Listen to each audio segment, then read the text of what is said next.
Narcissists will leave you alone if you notice them instantly. This is how you do it. Everyone, welcome to this video. How to spot a narcissist, especially the covert one, is the topic of today's video. To prevent falling into the same trap twice, here's a tip I've learned.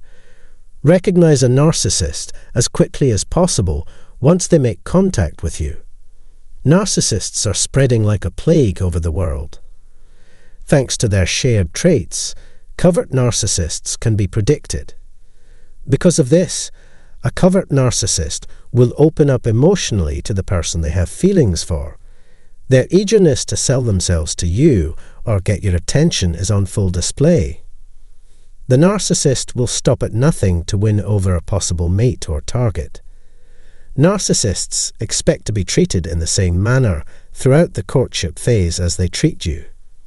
What this means is that the narcissist's efforts to show you they care and are compassionate aren't just a ruse to win you over.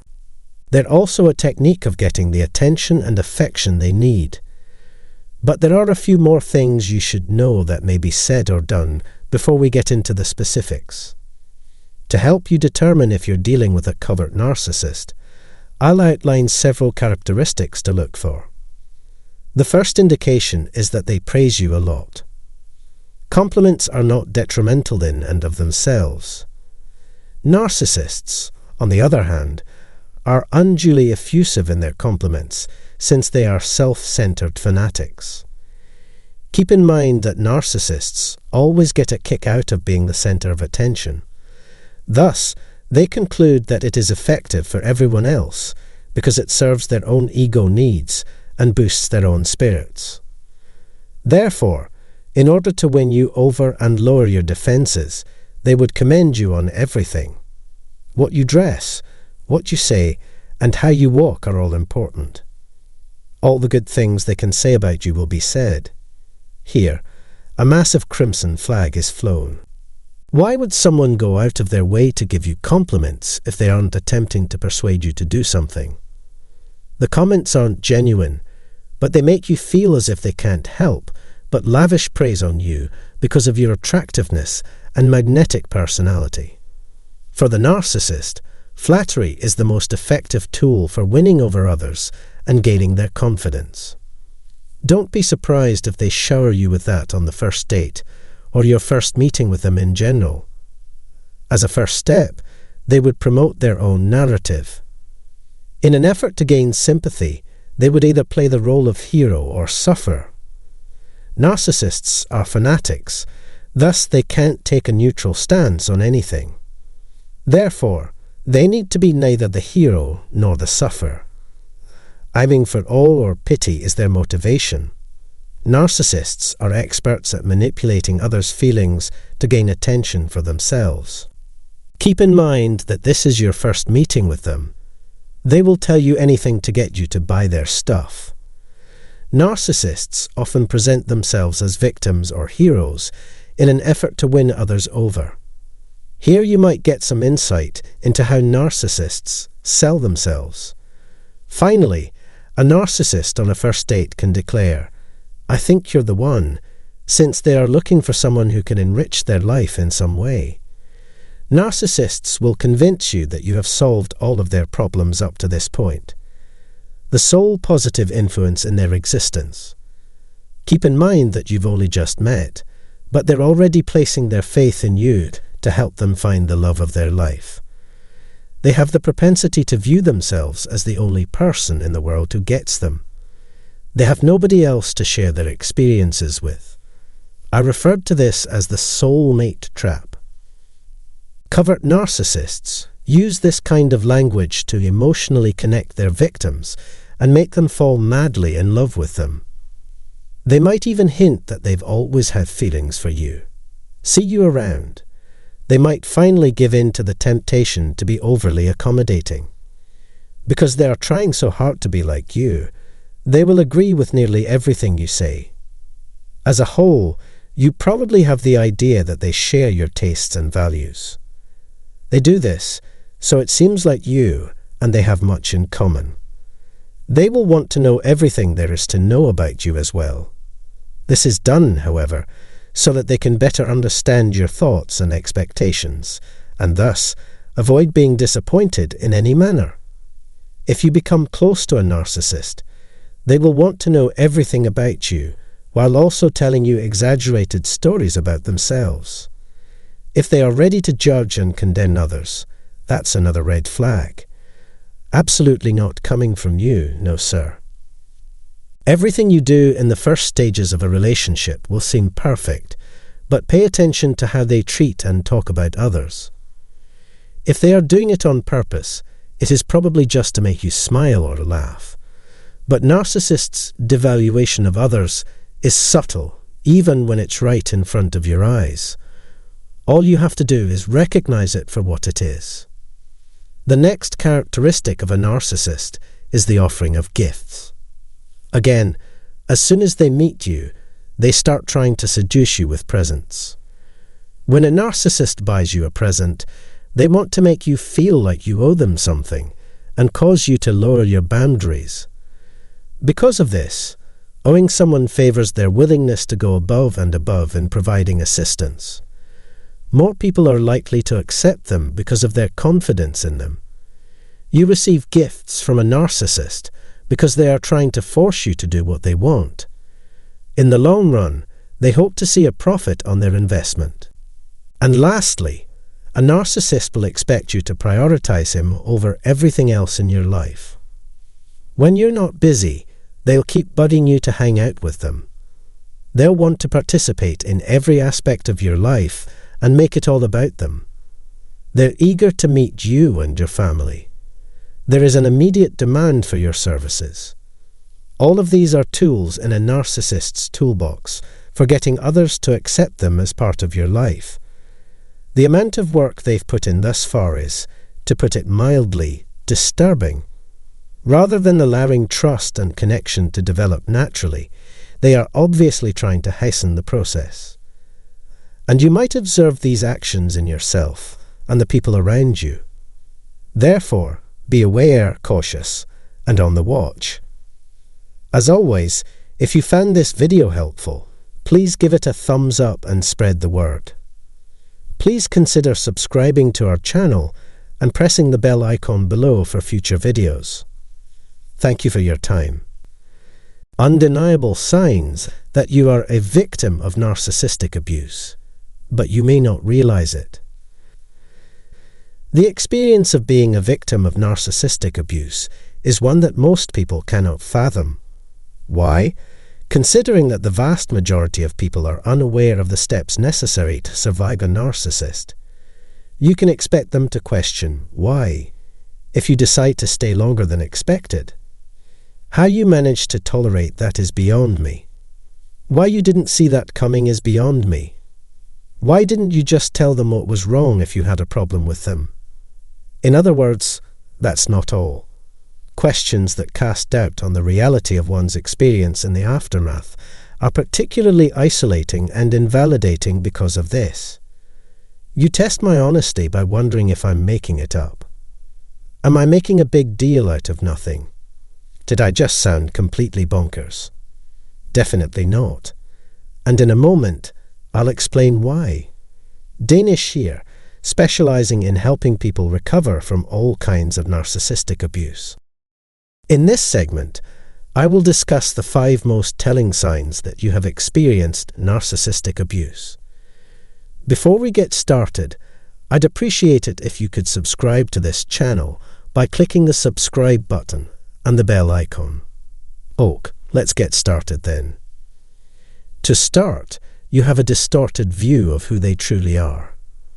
Narcissists are like chameleons in that their behavior towards you will alter dramatically at different stages of the relationship. You could think they're pleasant at first, but as their control over you increases, their actual nature will become clear and a monster will materialize right in front of your eyes. This abomination, however, does not persist on the surface for very long before the person returns to their lovely, everyday self, so that you can't possibly break free of the link by the slightest margin. They never let you see the real person and are always inconsistent. This inconsistency creates mental and emotional disquiet. Just as there is a discrepancy between the good and negative memories you have stored away in your mind, there is a corresponding polarity between your own shifting mental and emotional states. True compatibility occurs when two people have many things in common. They're not like Dr. Jekyll and Mr. Hyde, always changing identities to the point that you start to question if they'll even together. Dealing with a narcissist, on the other hand, is a never-ending source of confusion because you simply cannot understand how someone can be so wicked and brutal one minute and so charming and innocent the next. Your mind struggles to make sense of the paradox that the same person who brings you temporary comfort is also the root cause of much of your anguish. All the confusion starts at that point. The question, are they genuinely a narcissist, has entered your mind. If so, it's perplexing that they would do something kind. What, if anything, did they do to make a particular time in your relationship memorable? In a healthy relationship, the questions you raised would never be brought up. Do you have trouble recalling the person's name when asked to identify them?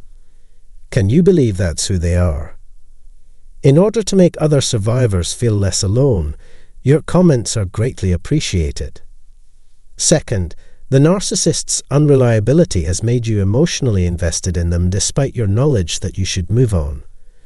If you're in a relationship with a narcissist, you'll experience physiological changes in your brain and body that become addicting. You want to be around them so badly, even though you know it's bad for you.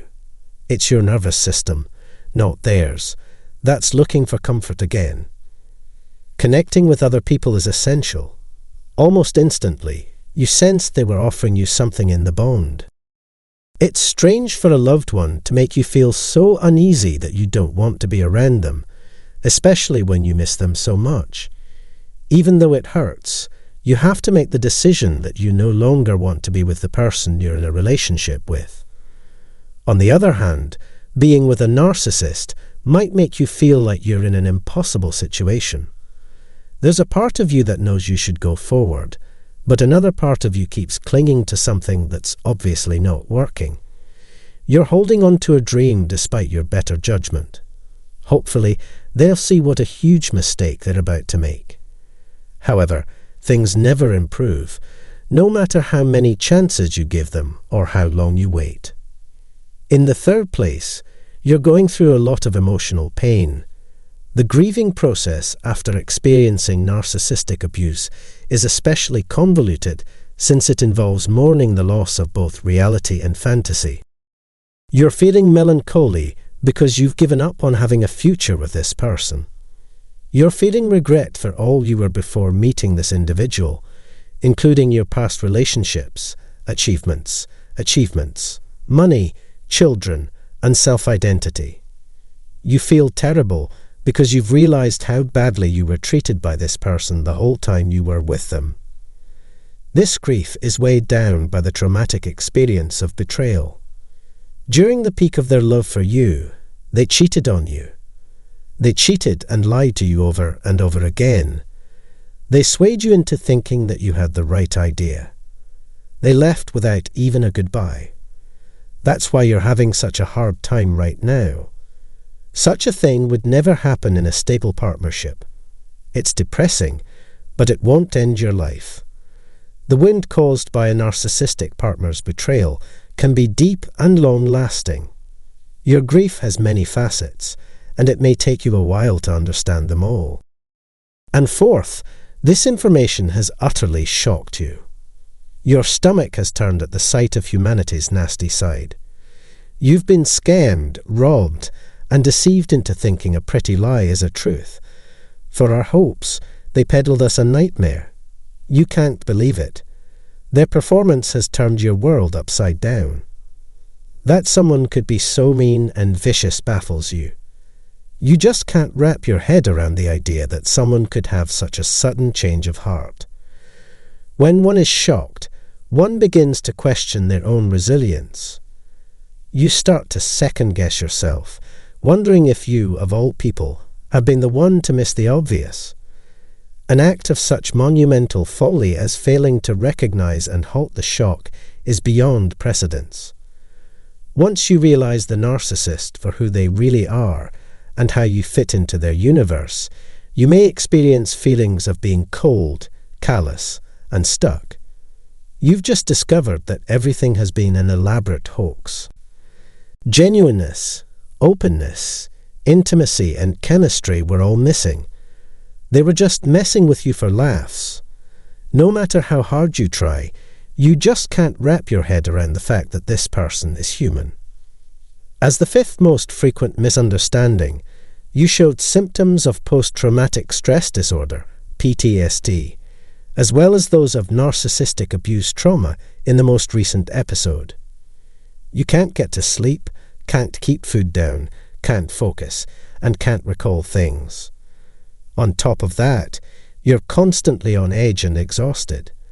This does not take into account issues with memory or other elements of one's physical health, such as repeated inflammation of the gut, brain, neurological system, immune system, or hormones, as in irritable bowel syndrome, Crohn's disease, fibromyalgia, multiple sclerosis, or hypothyroidism.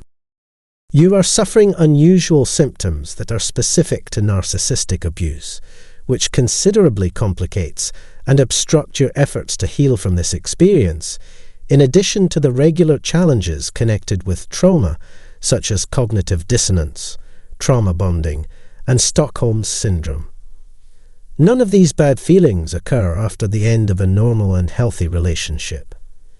Even if you're going to feel down for a while, remember that it's normal to grieve.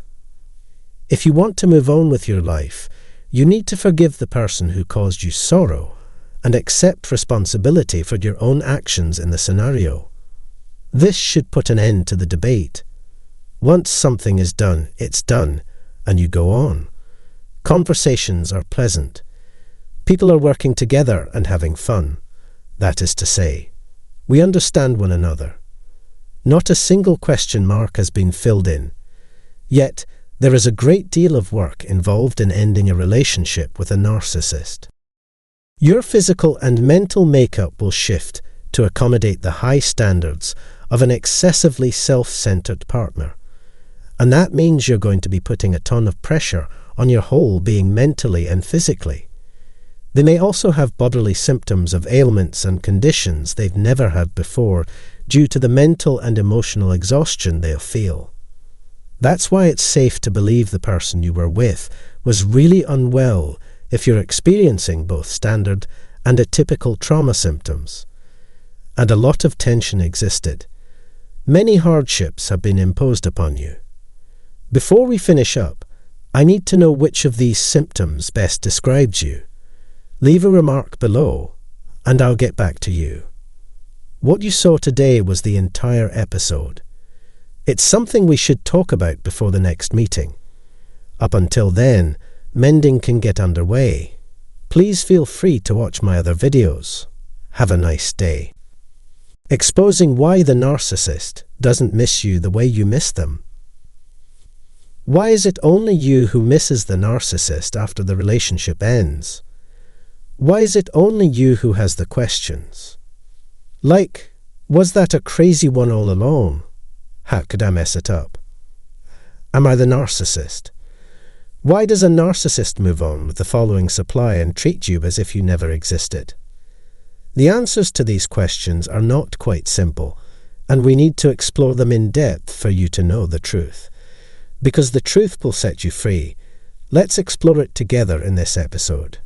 Hi, I'm Danish, a narcissistic abuse recovery professional. This episode is going to be all about understanding why narcissists do not miss you the way you miss them. If that sounds interesting, and you want to learn more, please make sure to subscribe by pressing the subscribe button and pushing that bell icon to stay updated with everything latest that I post over here. Let's get started. First of all, you need to understand that narcissists do not have object permanence or object constancy, which means once you are out of their sight, you are out of their mind. You can think of it this way. A narcissist is like this 4-year-old developmentally arrested child stuck in an adult's body who does not have the capacity to think or believe that someone or something can exist, even when they can't see it or experience it. To go deeper into this example, you can think of a child. A 4-year-old was playing with a toy, and you take this toy away from them, and you hide it. And the child right away may throw a tantrum or want it back, but then they get distracted by something else. They forget about the existence of the toy. Why? Because they have not developed the capacity to experience reality far beyond what they're experiencing at the moment. They're quiet at the moment, like right in the spot beyond this part. They do not have any awareness of the existence of other stuff. The same thing applies to a narcissist, because a narcissist gets developmentally stuck and arrested. They did not develop this capacity, and this has now become a dysfunctional pattern in their life. Once you stop serving their ego, once you are gone from their side, they stop thinking about you because you simply do not exist. You simply are not useful anymore. You are not resourceful to them. Why would they even think about you? This lack of object permanence becomes quite predatory here because they are quite tunneled in what they are perceiving. If they are garnering supply from this new person, that is what matters for them at the moment. That is what they would focus on. You only cross their mind when you call them or when they are low on supply, and they want someone as a replacement. That is the only time they think of you. Otherwise, they just do not even want to think about you, because that costs them energy. That costs their focus and attention because of the narcissistic ego and grandiosity. They don't think it's worth it. Once they leave you, they leave everything behind. They don't miss the things they did with you because they were not in it.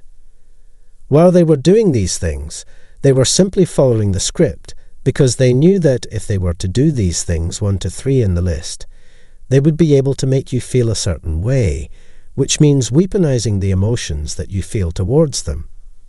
But they felt none of those. They did those things without putting their soul into it, without being emotionally connected and invested in the relationship with you. They did it for the sake of doing it, so they don't remember any of it. It was quite mechanical for them. They did not put any interest in it at all. So once you are gone forever. They don't think of you, so they don't miss you at all. The other reason is trauma bonding. You are trauma bonded with the narcissist. So it's given that you would miss their presence, you wouldn't want to see them, you would want to know what they are up to, what they are doing, who they are with, who this next person is. Is this next person better than you would crave their presence? You would want to talk with them just one last time. You would want to get closure. You would have hundreds of questions. You would have cognitive dissonance, and you would be struggling between the two perceptions of the same person. One side tells you that this person was horrible, but the other side that has the good memories makes you wonder, makes you question whether he or she is truly a narcissist. If he was, why did he do this good thing here? And then you question the whole experience. So this is what keeps the cycle of trauma bonding going on and on and on. And you crave their presence because you are highly dysregulated. Being this confused about the personality of this person, being confused about their true nature, keeps you hyper-vigilant all the time, keeps you dysregulated. And if I take you back to the relationship, look at what happened in there. The narcissist was the same person who gave you a lot of anxiety, who gave you a lot of trauma, who put you under a lot of stress. But he or she was the same person. The only person who got you or brought you out of that miserable state. Of course, they did not do it intentionally. They did not want to do it. It's like they throw a breadcrumb at you.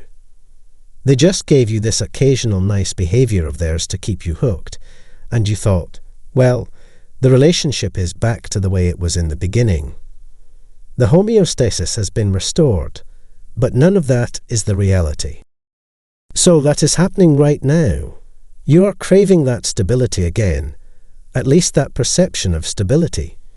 You're craving that connection that you felt with them at the moment when they were on their best behavior.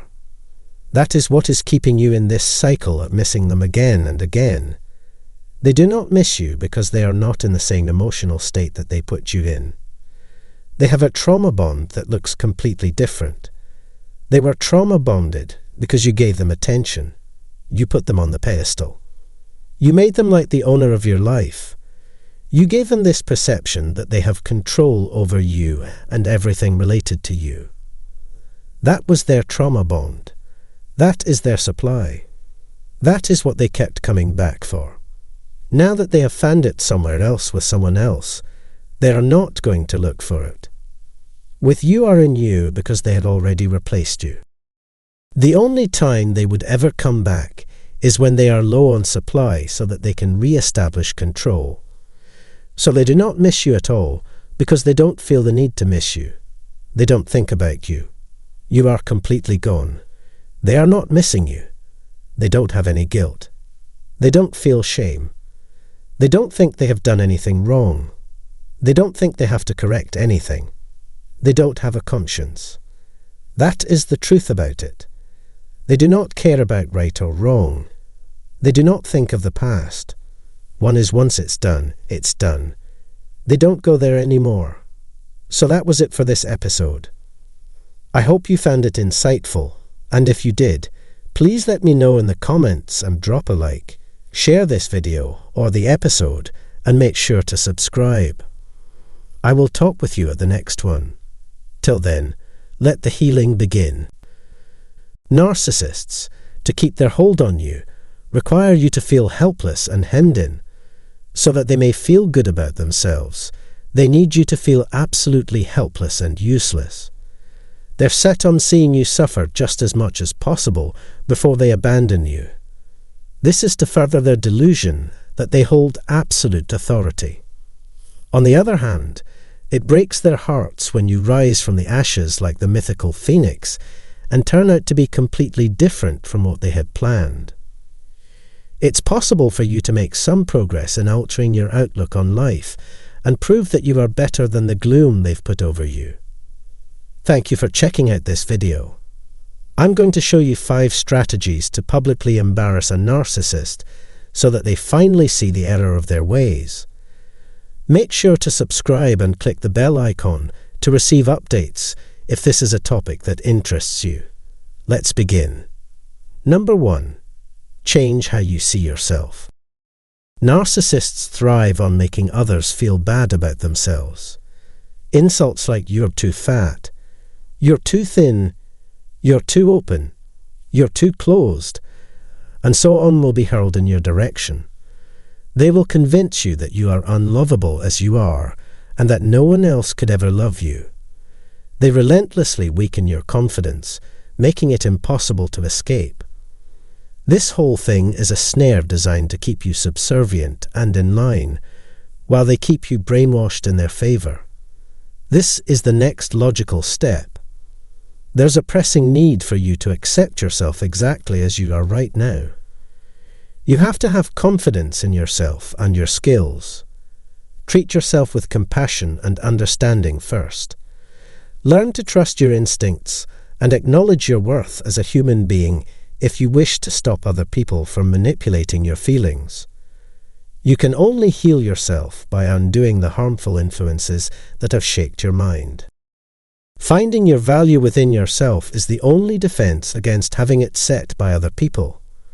The key to success is finding that place where your outer and inner selves meet.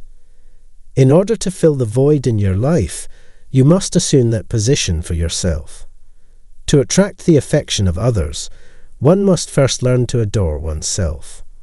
You need to learn to trust yourself adequately. If you don't want to be defined by other people, you need to have a clear hold on who you are as a person. Number 2, put on the brake. It's likely that if a narcissist likes you, they'll do anything to be with you. A narcissist can attempt to either boost your confidence by saying good things to you or lower your confidence by speaking nasty things to you. Due to this, you begin to grovel for their approval. If you ever considered being abandoned, you'd do whatever it took to keep it from happening. That's the sore spot where you'll need to tend to the abandonment wound. To avoid having your people-pleasing instincts mistakenly or maliciously triggered by others, you should modify such traits, and the need to prove yourself never ends. The finest piece of guidance is to toughen up. Express your unique personality and ignore the push to fit in. If you let their insults and comments affect you, they will have accomplished their goal. The projections of a narcissist are actually the narcissist's confessions. Everything they find annoying in you is actually a reflection of some aspect of their own personality that they wish to project onto you. However much they try, they can't rid themselves of these characteristics. There's no point in even trying, though. Even if people want to ignore it, that doesn't change the fact that it's a reality. It merely implies that it won't go from their minds and that they'll have to deal with it eventually. As a coping mechanism, they'll attempt to inflict it upon you by making it your reality. Your every trait and characteristic is mirrored in them. You need to train yourself to tune out any negative feedback and to deflect any potential harm away from yourself. The single most important thing you can do for yourself is to work on growing your own sense of value. If you know who you are and have a good opinion of yourself, no one can bring you down by pointing out your flaws. Addressing your own fears and fortifying your sense of self and direction in life is a priority. Number 3, keep your cool no matter how much they attempt to get to you.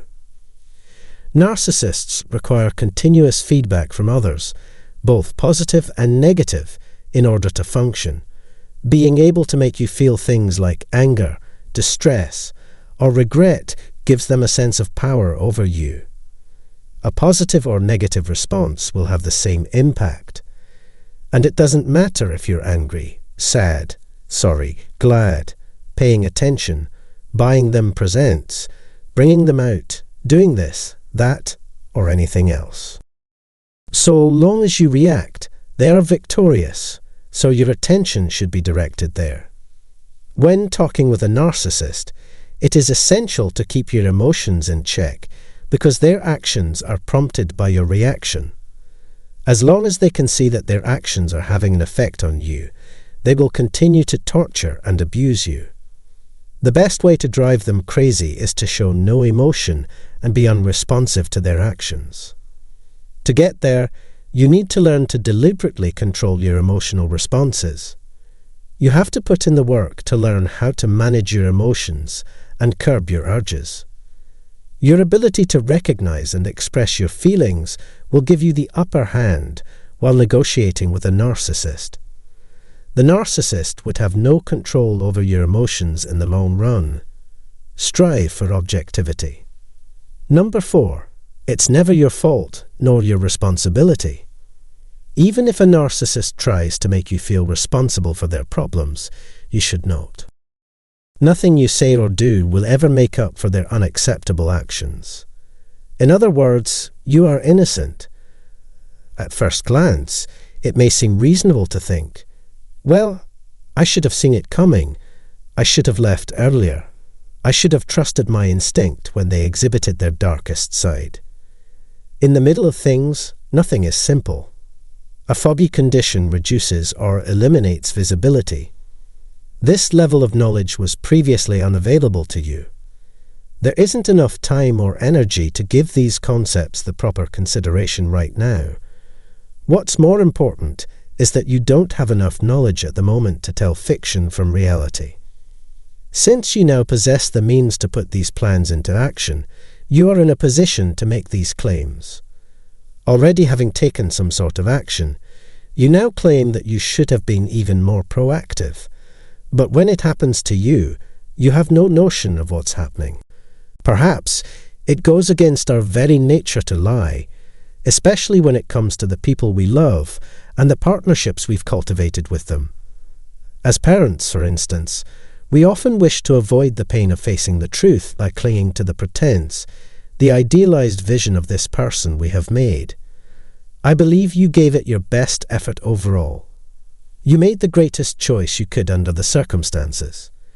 There's no need to start being hard on yourself right now. In light of the fact that they intentionally hurt you emotionally by insulting, lying to, and deceiving you to further their own power, this is not likely to help. You should always remind yourself that you are innocent when self-doubts arise. Kindness toward yourself is essential to the success of this strategy. Their own faults and shortcomings were mirrored back to you. It's all about how you're perceived, so you become that person. Constantly reassuring oneself with statements like, "I gave it my all to make our relationship amazing," will help you stay positive. Despite what others may believe, I am not who or what they assume I am, and their opinions of me do not affect my behavior. The fifth and final one is to set and stick to clear boundaries. If you don't have strong limits, the narcissist can easily manipulate you into giving in to their every demand. They need somebody who isn't going to take no for an answer. For them, the ideal companion is someone who enjoys taking it easy. For a narcissist, letting another person make all of their own choices is a way to exert dominance over them. You're in such a situation if you're co-parenting, involved in a legal issue, or otherwise obligated to maintain regular contact with the other party. Consistent rules must be enforced without exception. Allow the narcissist some wiggle room in how they understand the scenario, and perhaps they would gain entry through this crack, so be careful. Maybe the situation isn't as set in stone as I fear, and I can still use this person to my benefit. Narcissists may think like that. There are no middle ground options here. The choices are either all or nothing. Without a doubt, there are times when a visit from narcissists might happen any time. Truth be told, you absolutely must say no. I'm sorry, but that just can't happen. In other words, this is the final chapter. Please leave immediately. Inside my house, that is strictly forbidden. I forbid you from doing so, or from seeing me at the moment. To be successful, you need to apply the most stringent of standards to your thinking. As a matter of fact, that is the only language they comprehend. They will make an effort to exert their authority over you to obtain what they desire. In addition to attempting to control your personal life, narcissists may also try to influence your leisure time and parent-child interactions. If possible, try to set boundaries and communicate what is needed. Being meticulous is essential when establishing boundaries. Furthermore, a lot of planning is required. It is your responsibility to guarantee that any violations of the co-parenting agreement are faced with repercussions by using a third-party support mechanism, such as the court. You have the beast pinned down. You must make it clear what will happen if they cross your boundary in order for them to respect it and know it is secure. Setting boundaries requires a confident and authoritative tone of voice. For the time being, that is all there is to it. I hope you took this experience and the narcissist's arrogance to heart and found a way to turn it against them. We'll have a conversation in the next